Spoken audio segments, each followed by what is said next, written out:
আপনি কি জানেন দক্ষিণেশ্বর জায়গাটির নাম দক্ষিণেশ্বর হলো কেন? কবে? নেপথ্যে রয়েছে কোন ইতিহাস? জানুন।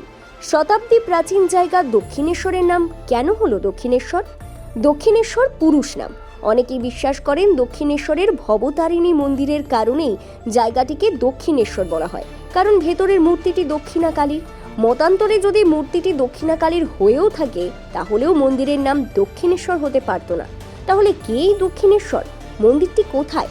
সকল জমা প্রশ্নের ভিড় নিয়ে উত্তর পাওয়া গেল উত্তর 24 পরগনার অন্তর্গত আরিয়াদহ শ্মশানঘাটের কাছে। শ্মশানঘাট লাগোয়া রয়েছে এক বুড়ো শিব মন্দির।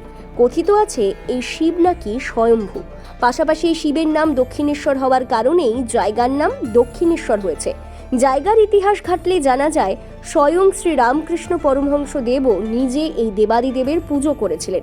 মূলত দক্ষিণেশ্বরের শিব মন্দিরের উৎপত্তি রহস্যে ঢাকা, তথাপি কিংবদন্তি তথ্যকে আড়াল করেও বলা যায়।